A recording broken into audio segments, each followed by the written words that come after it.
at an ever important story. India's continuing drug crisis, whether numbers are rising with younger generations, and if they are, why so? As we said earlier, we'll have two experts join us to decode what's happening, where it's happening, and why it's happening in the manner that it is. And there are twofold sort of problems here. One, on addressing those who are already addicted, and how do we ensure that more and more younger people don't fall prey? Why exactly is their access so simple? All of these will be discussed on the program. I'm Sonal Mehrotra Kapoor. Let's get started. Decoding India's drug crisis, the seizures every day, but who's really healing the addicts? Drug seizures are rising across the states. Gen Z is shifting from alcohol to recreational drugs, is it? And also expert flags gap in rehab and follow-up care, calls for action against organized drug trade, and think tanks now urging structured training reforms. High stress, low awareness driving dependency. Also, users are getting younger, more urban and seeking quick relief. And after that, we take you to Kodu 2025. This is Chennai's boldest young art show where the definition of art itself is being stretched and neurodivergence is being celebrated. What do we mean when we say that? Well, we're going to take you straight to Kodu 2025. Also, a spiritual journey on the roof of the world. Kailash Mansarovar Yatra is now underway. We brought you reports yesterday. In series of that, another report this time around from Tibet's sacred destination. It's a CNN News 18 coverage.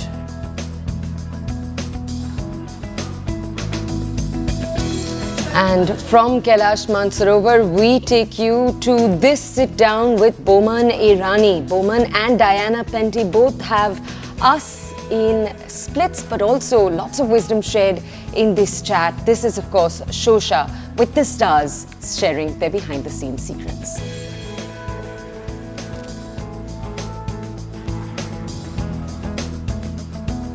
All right, for our top story today. Yesterday was actually June 26th, which remember is International Day Against Drug Abuse. The UN's theme this year is Break the Cycle and Stop Organized Crime. It's a reminder that behind every drug addiction is not just the story of one person and their struggle, but actually a system that keeps them trapped, often a supply chain, a web of trackers, enablers, loopholes that keep the cycle going. A sharp rise in synthetic drugs and a growing number of teenagers who see drug use as a new normal because of conditions created around them. They sometimes even look at it as recreational. We take a look at what happens after the arrest and after a possible overdose. Where do users go? Where are they going to recover? What are the centers that have been set up over the last few years? And what does India need? And here's another sharp reality there. Gen Z across India is now drinking less, opting out of alcohol for wellness, for sobriety, for savings, for clarity as well. But in cities like Delhi, Mumbai, Bangalore, there is a sober generation that's come up. But then, doesn't that mean that they are safe? Studies have also shown that many are shifting to recreational drugs, seeking bigger, higher, without a hangover, that is. So this morning on The Breakfast Club, we ask, are we doing enough to prevent addiction and support recovery? How exactly do the two work? And is there a connection on why, a reason why it's picking up in younger and younger people across the country? All right, let's go over to experts to understand more about this entire phenomenon. First, we'll go over to O.P. Sharma. He's a former NCB officer and grassroots anti-drug crusader. We'll just go over to him to understand more. Mr. Sharma, thank you for joining us here on The Breakfast Club this morning. Mr. Sharma, thank you very much.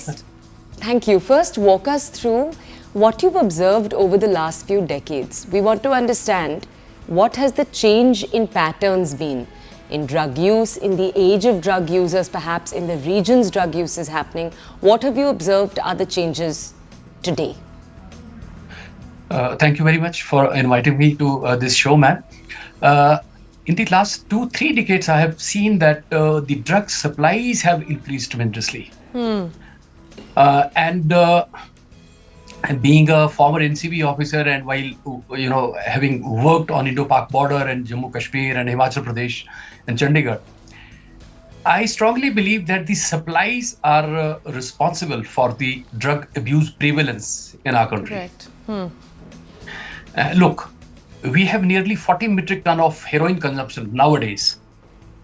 These are the surveys. And the fresh surveys will be now conducted. These are underway. And the figures may go, 2 times, 3 times more. And it's not the heroin only, the cannabis, the opium poppy, the poppy husk, the other psychotropic substances, the pharma-based psychotropic substances which are making rounds these days. From cities to, the people like Chamba and Tisa region, which are far-flung areas where nobody could think about the synthetic drugs. So drug abuse prevalence has increased manifold because of the supplies.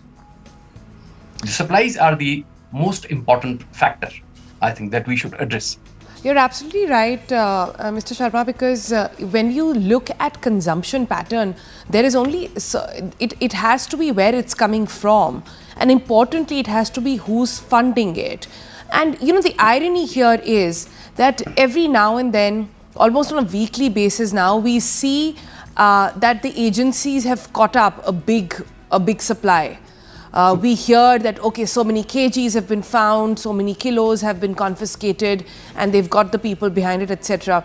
But this doesn't seem to be a deterrent anymore. Yes. Getting caught up is not a deterrent anymore because this cycle keeps repeating. So what's happening here?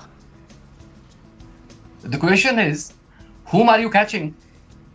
Are you catching big people, big drug networks, interstate level, international level networks? Are you really focusing on the ISI module of Pakistan?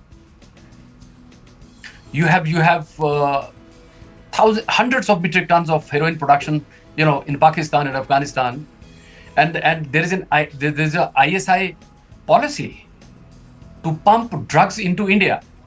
India is a young country, and India is a market for them. What we are doing, as far as the states are concerned, I would say the government of India is really working hard these days, and for the last many years, the government of India has very clearly, issued the directions to the law enforcement agencies of the center and even the states. They are seizing, as you said, the hundreds of say 10 metric ton of the narcotic drugs, hard narcotic drugs. Yeah. Whereas the demand is 40 metric ton of, I'm talking about the heroin. But the states are not collaborating or cooperating with the center. This is what I have seen. Even the NCOD mechanism, which has been established by the government of India, the Ministry of Home Affairs, even the NCOD mechanism is not being briefed truthfully by the states. Now, for example, the state of Himachal Pradesh, we have more than 100 metric ton of charas production, the hash production. But we are not reporting the scale of the production and the trafficking and even the abuse pattern of this hash to the NCOD mechanism.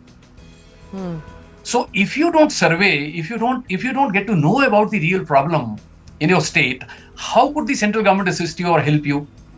Because then you will be asking for more and more money, the finance, etc., to combat. So Mr. Sharma, essentially what you're saying is that there is a lack of coordination between states, between center and state to sort of bang on and get behind the bigger players. Right now, what we are catching is just the tip of the iceberg, and it's really not enough. Mostly we are catching the drug abuser. Yeah. We are, in most of the cases, we are catching the drug abusers. Yeah. And the people who are not drug smugglers, they are being, termed as, they are being classified as smugglers. Okay. Very small people, 4 grams, 5 grams, 2 grams, 3 grams, the number of cases, going to thousands of cases. Got it. So, Mr. That Sharma, is the reason that there is no change in Mr. the Sharma, drug you're highlighting a very, very important issue right now, that instead of targeting these large-scale systems, these infrastructures that have allowed this to thrive, we go after individuals. I want to bring in right now Dr. Srikumar. He's with us right now, and he's someone who spent 37 years tracking drug smuggling, but now he heads a center focused on rehabilitation, on training people. So to understand exactly this aspect, let's just go over to him. Dr. Srikumar, can you bring us first an overview of what rehabilitation, if you are an individual drug abuser, what the process of rehabilitation looks like today? What is the government ordained process? What are the excellent parts and what are the big gaps in the system right now?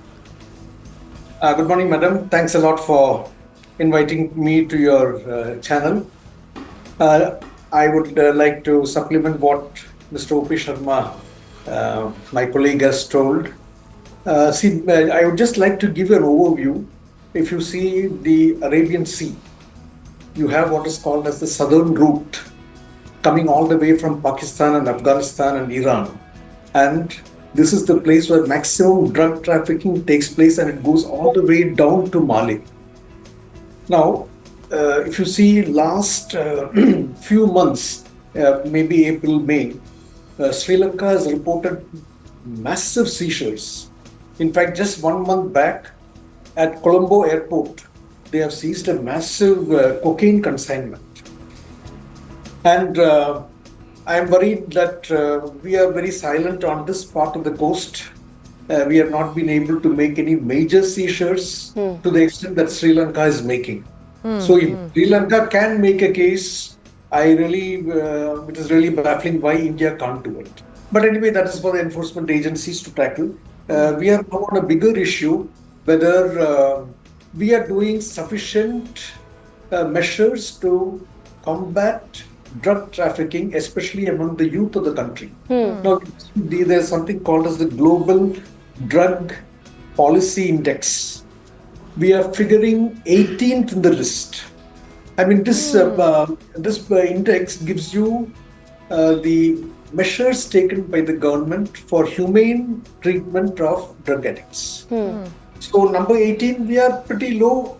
That means that we need to do a lot more to protect our young generations. Now, why, if you ask me why we are, so much of drug consumption, government statistics say drug consumption has increased in 2024 by 55%.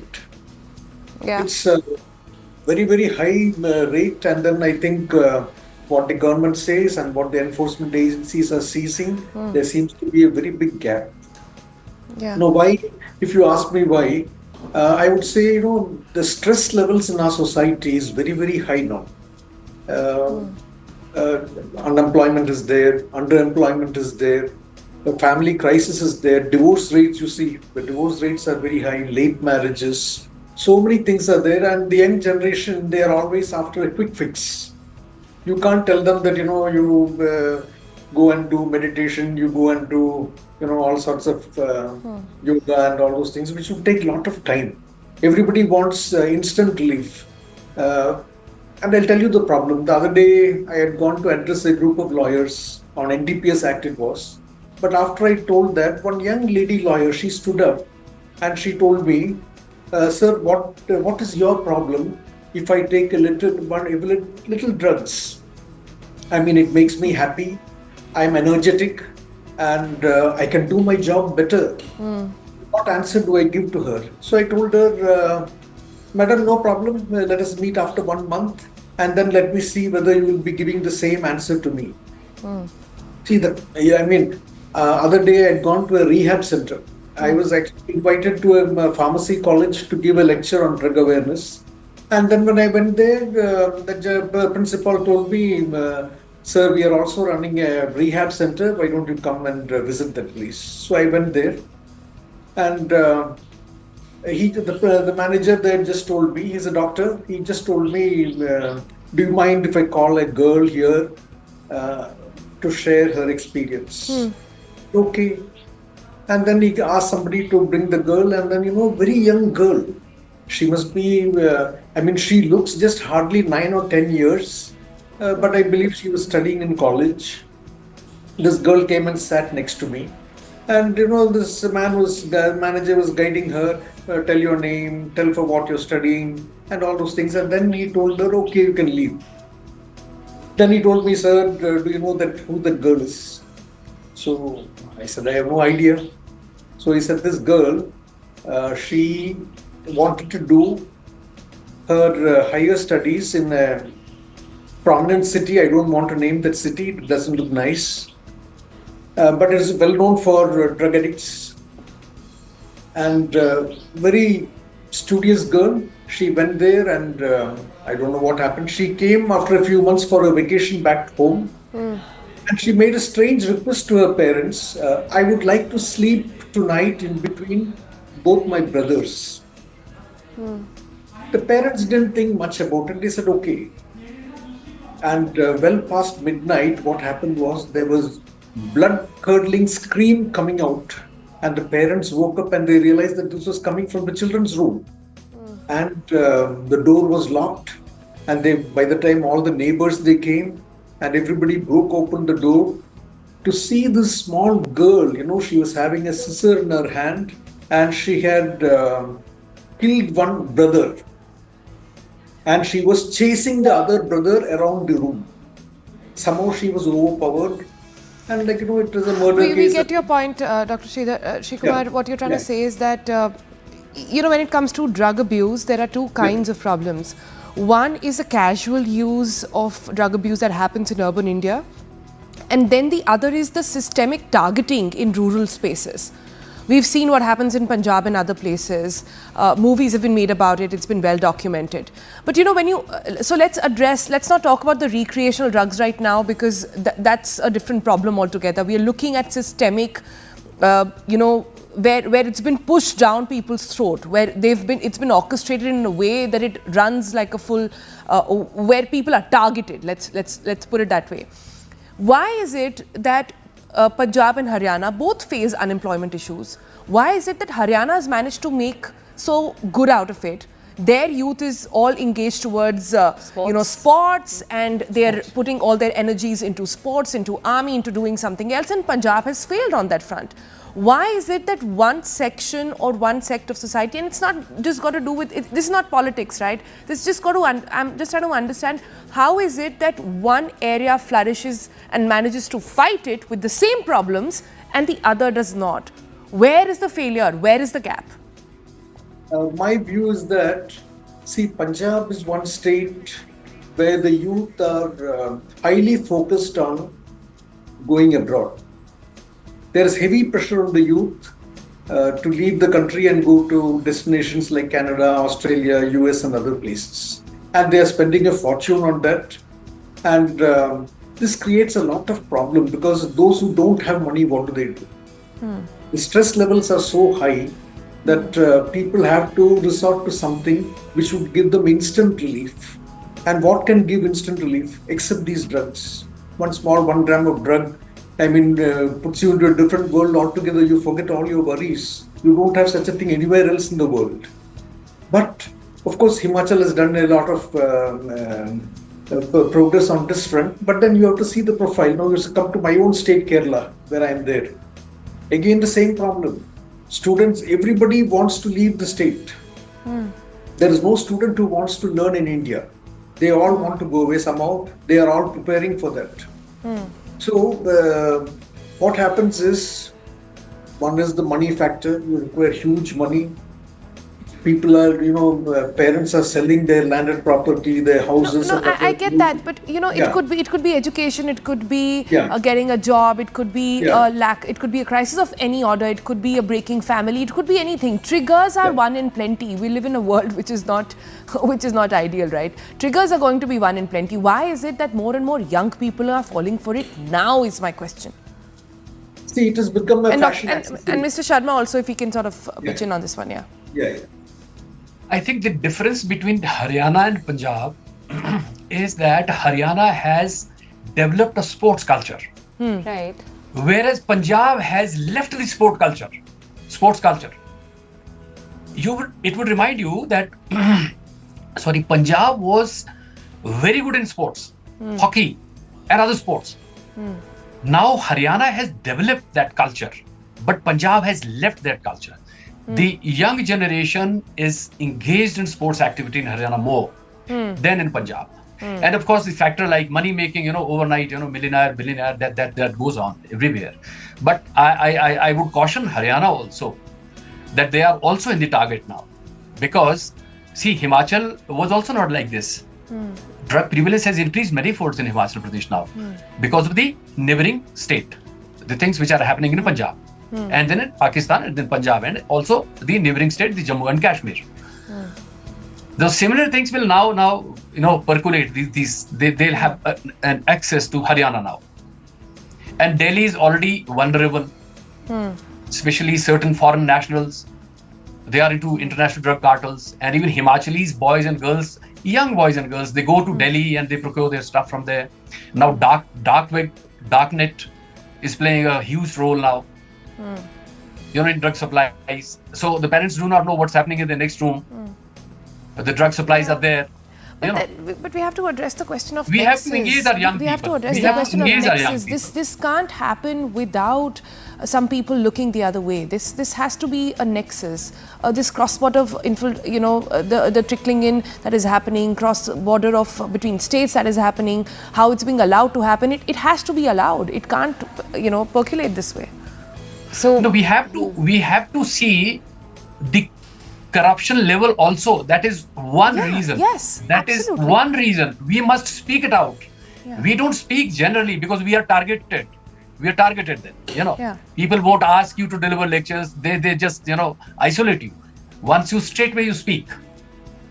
But corruption is one reason. We don't identify the black sheep within the enforcement agencies, and we don't do justice with them. We have to do that. Yes. We have to do that. What about the representatives? The people who support the illicit cultivation of cannabis and opium poppy? What is happening there now? Now the ED has raided a assistant drug controller 2 days back in Himachal Pradesh. The pharma sector, you will be amazed to know that we have 146 tramadol manufacturing factories in Himachal Pradesh. Where is the market? Where is the demand? How many accidents are occurring where you need tramadol? And God willing, what is happening in America? Due to one drug that I don't know whether I should name that or not. Okay. Mr. Sharma which is 40 times and more Dr. fatal than heroin. Yeah. We'd just like to thank you. You've come in, you've opened our eyes. We haven't, this is the kind of discussion where there are so many different verticals to take a look at over here. We've touched on rehabilitation to some degree. We've only just scratched the surface of what needs to be done. As you were saying right now, the black market is really what needs to be targeted. But thank you for joining us. Thank you for providing us with that perspective. Thank you very much. Okay, let's head into a break now. All right, coming up in a moment from now on Drawing the Line inside Chennai's boldest young art show. That's another form of good artistic release. We'll see you in a moment from now.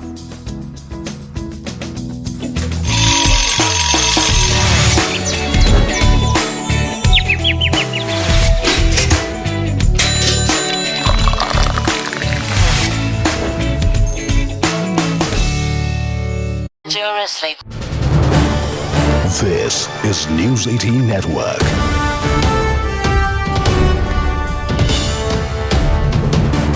India's largest news network. Welcome back. Staying with our live and rolling coverage from inside the ISS. We are bringing you these live visuals as, remember, the docking of the spacecraft of Dragon, SpaceX's Dragon has finally happened. And what you can see over there are visuals from inside the ISS, which are being live streamed by NASA as that hatch has been opened. And what you're witnessing right now are historic visuals of those 4 astronauts which have finally arrived. And indeed, history in the making. Remember, they are going to be over here on ISS for 14 days, and ISRO has in fact secured a seat for Group Captain Subhanshu Shukla over there, where he will also be accompanying his crew members to conduct some very significant experiments. And ISRO has said that it wants to launch the country's first ever human space flight in 2027. Not to forget, setting up our own space station by 2035 and send an astronaut to the moon again by 2040. And so this entire mission is going to be very, very significant. Historic visuals coming in for you. The 4th and final member of Axiom Mission 4, representing Hunor in the nation of Hungary, their first visit to the International Space Station as well.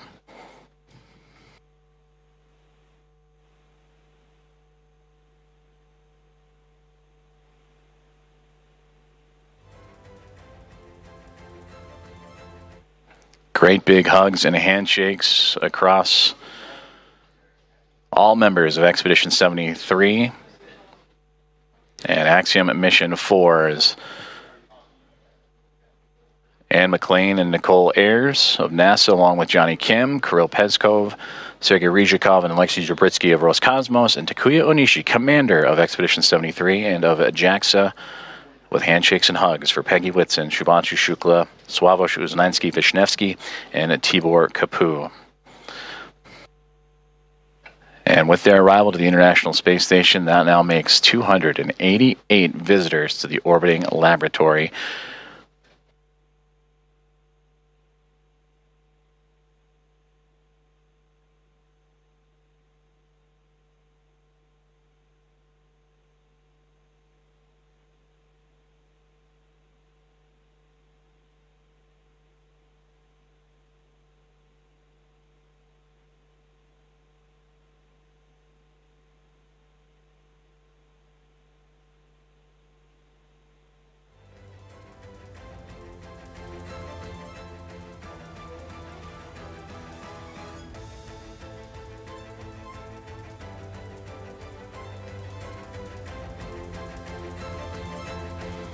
Axiom Mission 4 is now aboard the International Space Station. Commander Peggy Whitson, in her return to the orbiting laboratory, her 5th flight. 3 is a member of NASA, and her 2nd as commander of an Axiom Space private astronaut mission, commander of Axiom 2 and here of Axiom 4.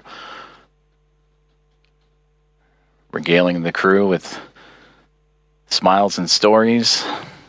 To her left, or our left from her viewpoint, to her right, Sławomir Uznański-Wisniewski of ESA, Shubhanshu Shukla to her left of ISRO, and Tibor Kapu on that far right-hand side of our viewpoint.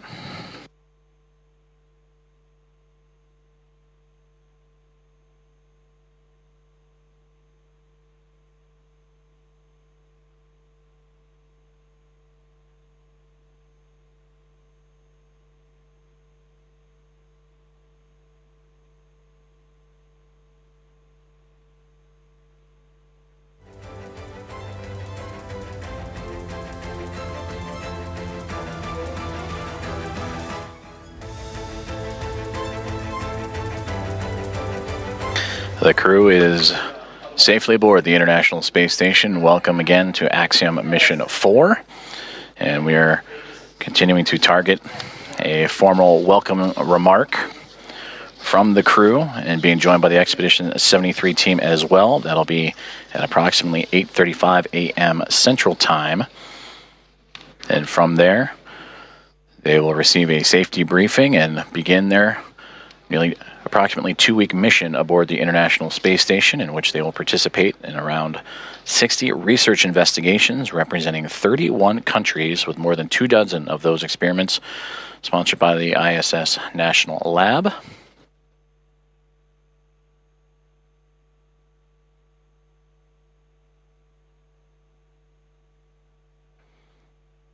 And there they all are. This is News 18 Network.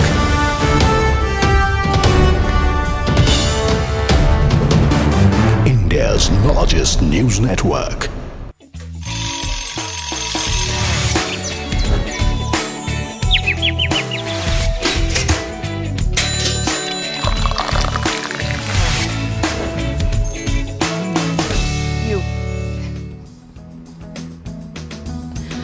All right, welcome back. Let's take you now to stories that are happening not just in India, around the world too.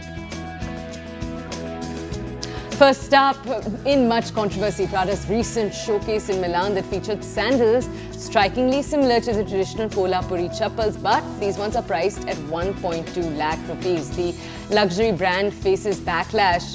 Lots of Indian fashion faces saying that there should have been some acknowledgement at least of the Indian inspiration. Critics have accused Prada of cultural theft. One more such, quote, cultural theft that's taken place of Indian culture and tradition. Staying with France, which has plans now to ban smoking on beaches, in parks, outside schools and other public spaces from July 1st to lower the risk of cancer and create a tobacco-free generation. The ban, which follows similar measures across an increasingly smoking-averse Europe, will exempt cafe outdoor terraces and will not apply to electronic cigarettes. Aside from the beaches, parks and school fronts, the ban will also apply to bus stops, public gardens in front of libraries, pools and sports facilities or places of activities for young people. Swiss researchers have developed a new chemical method to extract rare earth minerals from electronic waste, advancing sustainable recycling and reducing mining reliance. At the very beginning, I was actually collecting these broken light bulbs, and I was smashing them and doing all the extraction myself.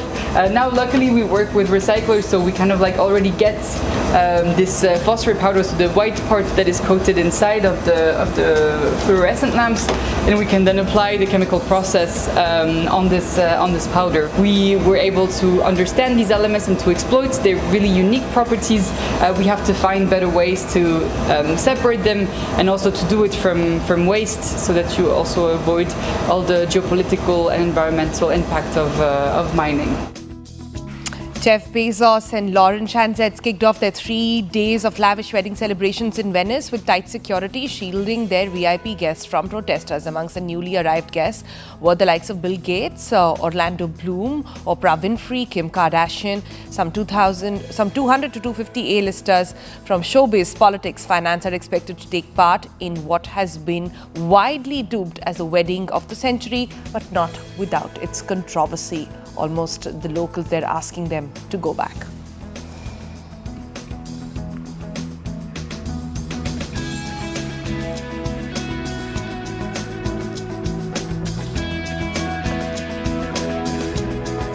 Okay, and now we take you from those visuals to England, where a memorial to honour Queen Elizabeth in London's St James Park will feature a statue of Britain's longest reigning monarch, and she's on horseback, another one of her arm in arm with her husband Prince Philip, and this one's going to be looking very, very gorgeous, a glass bridge that architect Norman Foster says is inspired by Elizabeth's wedding tiara.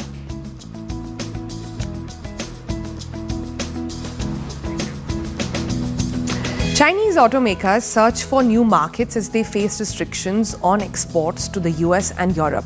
Now they're shifting their focus to Africa, home to over 1 billion people. How's that going for business? Here's a report. Chinese automakers have pushed to unlock Africa's underdeveloped potential with a focus on electric and hybrid vehicles. The search for new markets comes as they face restrictions on exports to the US and Europe. Africa is home to more than 1 billion people, but low incomes and high import duties have long hurt manufacturers' efforts to sell more cars there. While EV uptake has been hit by unreliable power availability and a lack of charging infrastructure. But auto giants like BYD, Chery and Great Wall Motor aim to leverage low prices to advance where others have struggled. They're using an expansion in South Africa as a step towards a continent-wide strategy. CEO of Chery South Africa, Tony Leo. South Africa is a very important gateway to the African continent. South Africa has a very matured vehicle that finance systems, and also matured, and also the consumer that especially that have a high expectations on the after sales. Nearly half of the 14 Chinese automotive brands currently active in South Africa launched only last year, with more due to enter the market soon. Steve Chang is General Manager of BYD Auto South Africa.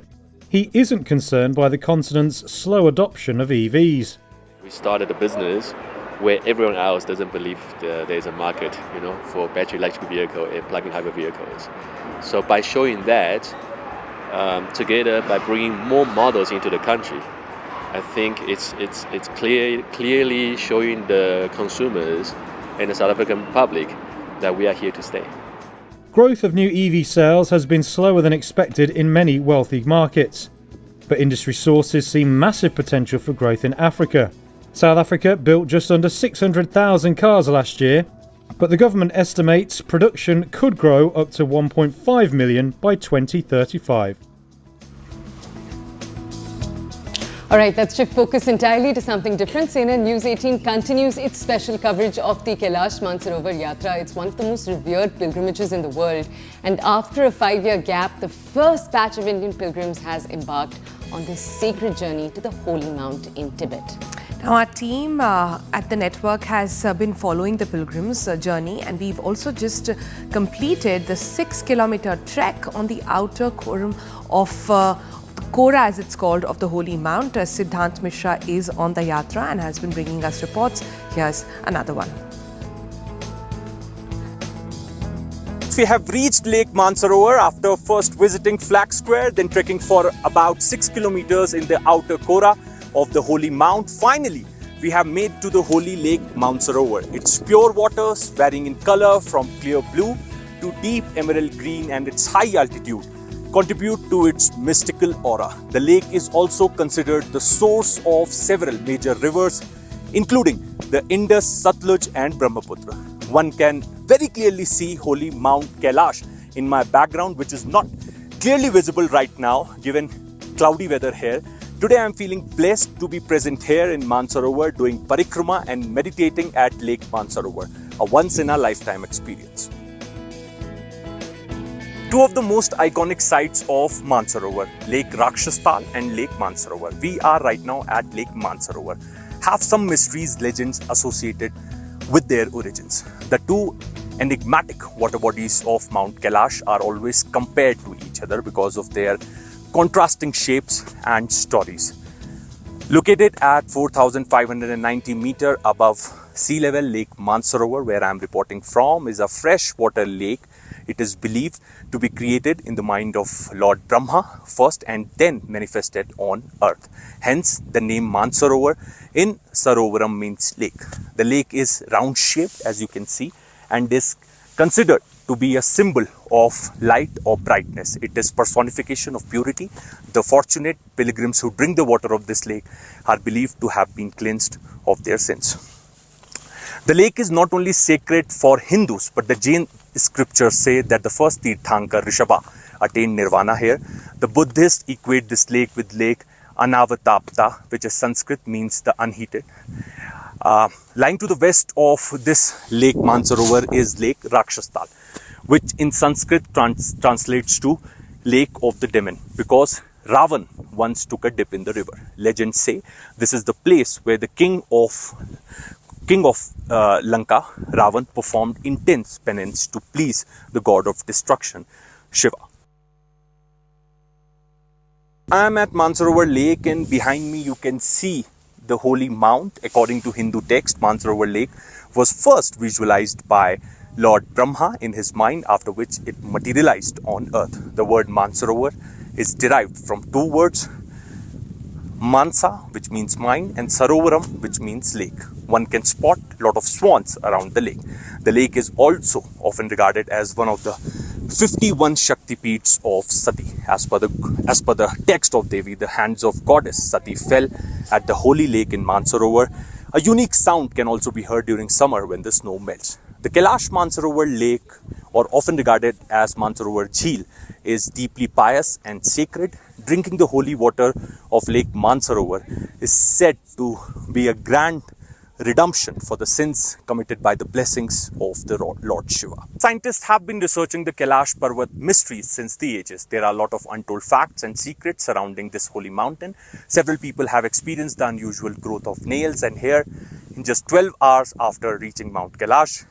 It is also believed that the Kailash mountain mystery is related to its perfect pyramid-like shape, which implies a connection with ancient civilizations. The unclimbed status of Mount Kailash has remained unfathomable. All right, let's move on from that. What does it mean to draw a line, not on canvas, but in life? At a striking art exhibition in Chennai, that simple act became a powerful metaphor. Kodu 2025 is curated by artist and educator Aishwarya Manivanan, and it features works by young creators as young as 5 and reimagines art as a space for reflection, rebellion and radical inclusion. CNN News 18's Purnima Murli gets you this. Take a look. How many times are we forced to say a yes when we didn't mean to say a yes? We wanted to say no, but somehow we were forced to say a yes. So this is where it is. It says that cross out the yes you didn't mean and write the no you wanted to say. And look at the number of times people actually were forced to say a yes instead of a no. And they've said why they said a yes when they actually wanted to say a no. This pretty much sums up this art and design exhibition.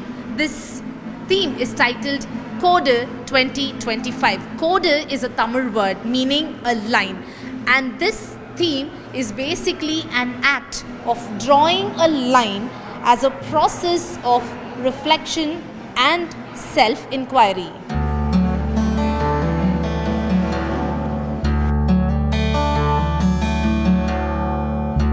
Curated by artist and educator Aishwarya Manivanan, Kodu 2025 is a bold, multi-medium display of over 150 original works.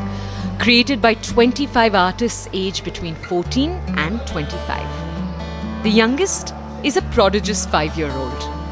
Each piece a personal boundary, a line drawn, redrawn or questioned. This year's standout feature, radical inclusivity. Neurodivergent creators, those with physical challenges, Kodu 2025 breaks every old template of who gets to be called an artist. Of course, the fact that we've put together a phenomenally dynamic set of artwork by very young artists, especially when you walk in, you will not be able to tell that these are made by young artists because they're so professional. The other aspect of Kodu is the fact that over the last 1 week, we've had over 2,000 differently abled special needs individuals whom we've invited and facilitated for them to come over. We've done special tours with sign language interpreters. We've worked with people from the autism spectrum, learning disabilities, speech and hearing impaired community, visually impaired community. And I think that art and design are great education and career opportunities and options for the differently abled. And I'm glad that we've been able to create a place where people from a lot of different backgrounds have not just seen, admired and gotten inspired by the work, but have also taken decisions to pursue this as an education or a career. And I think that that shows how art is not just beauty, but it can create lives as well. And I'm really happy to be able to facilitate that. As debates rage on about whether AI will wipe out original creativity, Aishwarya disagrees. Her message to young artists: don't fear the tools, master your roots, then layer them with tech. Art, after all, begins with intent, not interface. I love technology and AI, and I keep telling my students how it's really important for them to bring it into their own practice as well. However, a good foundation of technical skills is intrinsic, especially for younger students, because in my career, AI and technology has come at a much later stage where I have 100% belief in my foundation and my own skill set. So I am not dependent on AI or technology. It is what I use to add more value and really move to the next level. However, when young students who are just beginning to learn their craft get access to AI and technology, my only wish and advice is to make sure that you build your own skill set. Beyond her canvas, Aishwarya is also an international Silambam champion. Her work pushes to keep ancient folk forms relevant and insists that art must belong to everyone, whether it's traditional martial arts or mixed media installations. Her message is simple: inclusion is a non-negotiable. I think that I'm very blessed to be in Tamil Nadu, to have this combination of a contemporary art and design background, while also being able to practice a very traditional art form. And this balance is what I bring to my students as well. Kodu 2025 reminds us that sometimes drawing a line is where healing and art begin. Beautiful, that one. But let's move on from that to bring you more entertainment news. Diljit Dosanjh, Bomani Rani, Ratna Pathak Shah, Diana Pente, Banita Sandhu and Sumit Vyas starer. It's a star-studded one. Detective Sherdil is now currently streaming on ZEE5. In an exclusive chat with the network, Boman Irani and Diana actually take a walk down memory lane, actually reminiscing their Baikula days when he ran a wafer shop and she was all of 12. The duo also busted the myth surrounding Diljit and talk about being out of sight, out of mind. Diana also spills the beans on why she was absent from Bollywood for 4 years after Cocktail and why she decided to work in Chhawa despite having a very small or very little screen time. Boman offers a glimpse into his next directorial venture. Take a look. We are here to talk about Detective Sherdil. And it's a whodunit, basically. There's a family and the detective has to find out who's the murderer, really. Yes, you died. He done it. I don't know what happened to me. I got killed. I don't know who killed me. Yeah, so basically that's the premise. But I'm saying, what do you think sets this whodunit apart? Do you think it's the fact that there is a lot of humor interlacing the narrative? Humor helps. Yeah. Not for me. How funny can it be that this guy is dead and he thinks that's funny? No, I'm joking, of course. But yeah, humor helps. I think humor helps keep. There are 3 or 4 things that keep a narrative going. One is the mystery, because the audience is always inquisitive and they always want to know and think that they've solved the issue before anybody else can, even before the director and the writer can. Audiences really want to be one up on everyone. 2 is the humor helps in a big way. And 3, there's a lovely family dynamic which keeps the family drama going in this. What do you have to say? Yeah, I agree. And also I feel in this film in particular, there's things that keep unfolding along the way. And just when you think you've figured it out, then there's another little plot twist that happens and that keeps going till the very end. So I think that's also something that, keeps you really engrossed. Right. Interestingly, I think from what I gathered from the trailer, I think your character is the only one who's not funny in that sense of the word. While everyone is just cracking jokes and laughing and doing weird things, you are the one, let's get this job done. I noticed this only in the trailer. I forgot that I did not smile even once throughout the film.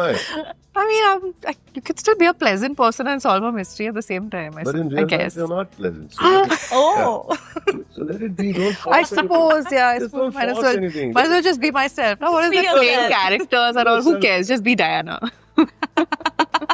Diana is the most pleasant young lady. She is. It's just that, it's always good, when everyone's funny and you play the straight guy, they bounce off you. That's a nice thing. Absolutely. She's a very no-nonsense character. Yeah. And kind of, out there to get the job done and not much else. Just the job. How you are also, I think, in real life. No, I'm pleasant. What is this now? See, you're setting all these it doesn't mean that you're not pleasant. I mean, you can be a no-nonsense person and still be pleasant. It's not that she's not pleasant, she's unpleasant. Did I say something wrong? No. Not at all. I'm just waiting for more. If in real life you could be a detective and you had an undercover name. I am a detective in real life. I'm permanently trying to figure out what's going on and who's done what, and I've already 5 steps ahead.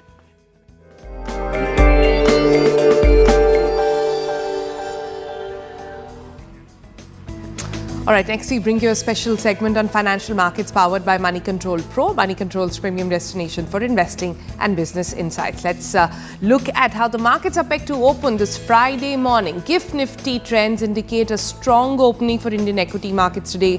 Asian shares were trading higher on hopes of more Fed rate cuts and cooling off geopolitical tensions. US equities end up as a serious economic data fueled hopes of more Fed rate cuts. Also, crude oil prices, meanwhile, were firm and fuel demand in the US offset benefits of cool Middle East tensions. Let's take a look at sectors now. Tariff talks have roiled the textile industry, especially as a large percentage of Indian textile exports are to the United States. The India-UK FTA, that's the free trade agreement, it comes as a respite by eliminating the earlier 10 to 12% duty disadvantage. UK FTA places India on equal footing with peers like Bangladesh and Vietnam. Potential India-Europe FTAs could provide further upside for Indian textiles. That's the hope at least. And you can log into Money Control Pro to find out more about India's textile centre and various other actionable insights on the market. It's the premier destination for all investing views and financial insights you'll ever need, brought to you by Money Control.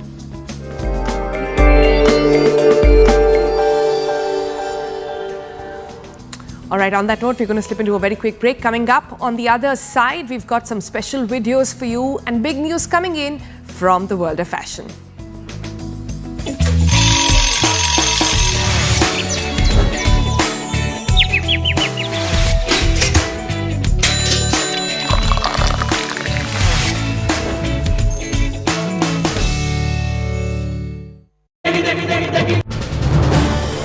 This is News 18 Network.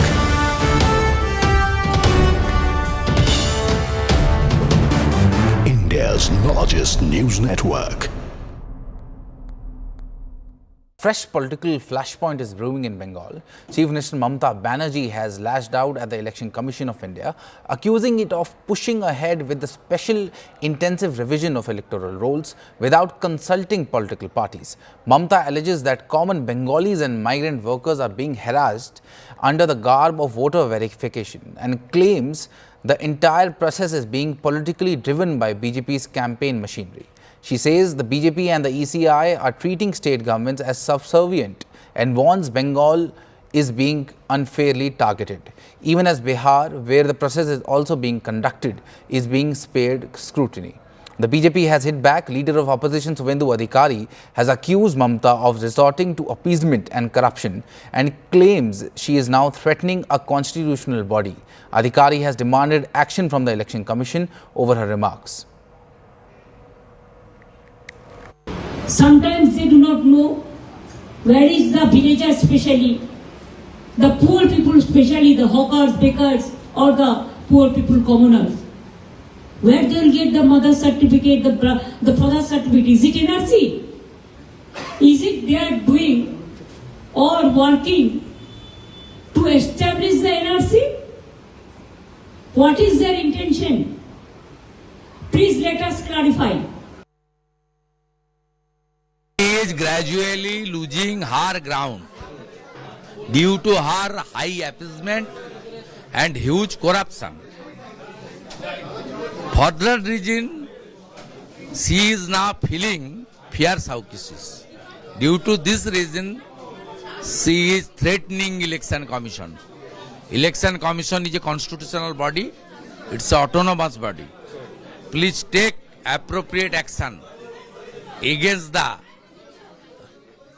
the statement made by a political party leader. देखिए, चुनाव आयोग एक स्वायत्त संस्था है और उनकी तरफ से पॉलिसीज बनाई जाती है। उद्देश्य क्या होता है कि निष्पक्ष चुनाव हो, कहीं कोई कदाचार नहीं हो और कोई भी व्यक्ति अपने वोटिंग राइट से वंचित ना हो जाए। विपक्ष के साथी हमेशा फर्जी वोटों की चर्चा करते हैं, उस दिशा में अपनी चिंता व्यक्त करते हैं। चुनाव आयोग की तरफ से एक गाइडलाइन जारी की गई है जिसमें सत्यापन की बात कही गई है।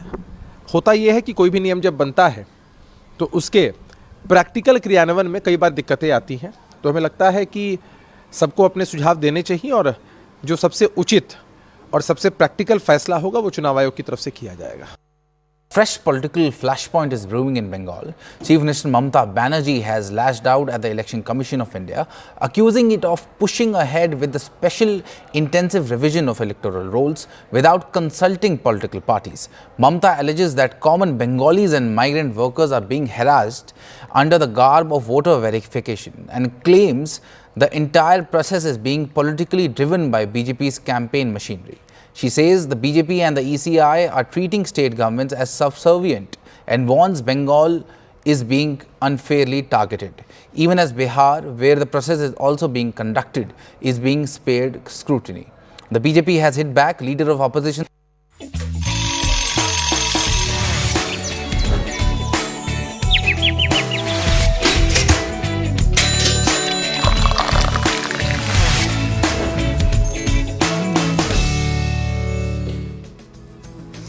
All right, big news coming in from the fashion industry. Legendary fashion editor Anna Wintour, said to be the inspiration for Meryl Streep's character in Devil's Wear Prada, and the editor for 37 years for Vogue, is now finally stepping down. She will remain in a senior position in the company, but she's someone who's known for having helmed the Met Gala all of these years. She also gave American Vogue a new lease of life when she joined it from the British Vogue back in 1998. So goodbye to a legend. And shifting focus to a different legend, A.R. Rahman producing Punjabi music for Louis Vuitton's India-inspired show at the Paris Fashion Week. It also saw those snake designs on the runway by Bijoy Jain. He actually went on to say it was fun working with the team on tracks called Yatra. And in fact, let's talk less about it. Let's leave you with these visuals and enjoy that. Let's see what the music is all about. Just popping right in the front. Yeah. That's the BTS singer, yes, J-Hope, right in the front.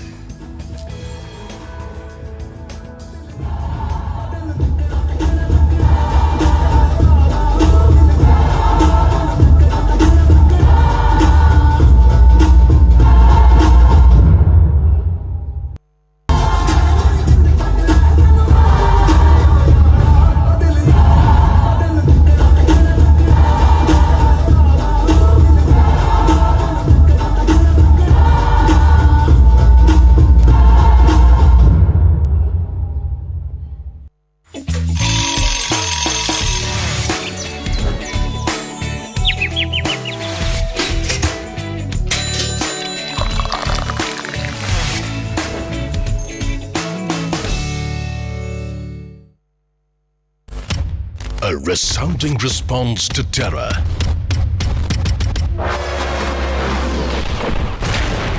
Showcased India's deadly capabilities.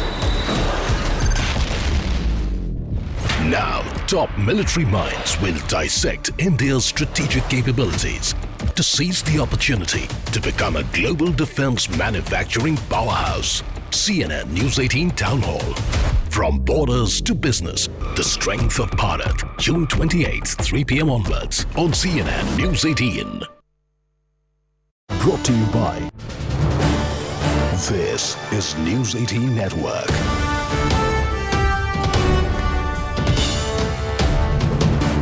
India's largest news network. Fresh political flashpoint is brewing in Bengal. Chief Minister Mamta Banerjee has lashed out at the Election Commission of India, accusing it of pushing ahead with the special intensive revision of electoral rolls without consulting political parties. Mamta alleges that common Bengalis and migrant workers are being harassed under the garb of voter verification and claims the entire process is being politically driven by BJP's campaign machinery. She says the BJP and the ECI are treating state governments as subservient and warns Bengal is being unfairly targeted. Even as Bihar, where the process is also being conducted, is being spared scrutiny. The BJP has hit back. Leader of opposition Suvendu Adhikari has accused Mamta of resorting to appeasement and corruption and claims she is now threatening a constitutional body. Adhikari has demanded action from the Election Commission over her remarks. Sometimes they do not know where is the villager, especially the poor people, especially the hawkers, bakers, or the poor people, commoners. Where they will get the mother certificate, the father certificate? Is it NRC?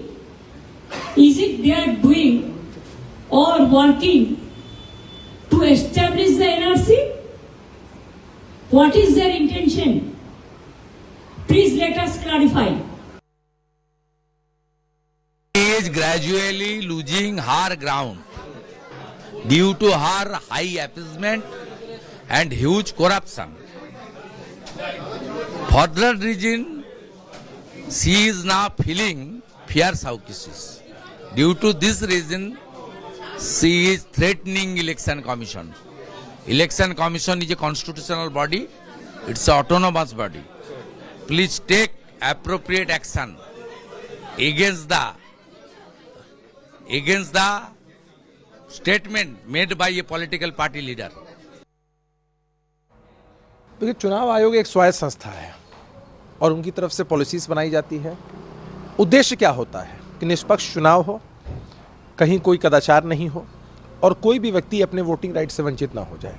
विपक्ष के साथी हमेशा फर्जी वोटों की चर्चा करते हैं, उस दिशा में अपनी चिंता व्यक्त करते हैं। चुनाव आयोग की तरफ से एक गाइडलाइन जारी की गई है जिसमें सत्यापन की बात कही गई है। होता यह है कि कोई भी नियम जब बनता है तो उसके प्रैक्टिकल क्रियान्वयन में कई बार दिक्कतें आती हैं, तो हमें लगता है कि सबको अपने सुझाव देने चाहिए और जो सबसे उचित और सबसे प्रैक्टिकल फैसला होगा वो चुनाव आयोग की तरफ से किया जाएगा। Fresh political flashpoint is brewing in Bengal. Chief Minister Mamata Banerjee has lashed out at the Election Commission of India, accusing it of pushing ahead with the special intensive revision of electoral rolls without consulting political parties. Mamata alleges that common Bengalis and migrant workers are being harassed under the garb of voter verification and claims the entire process is being politically driven by BJP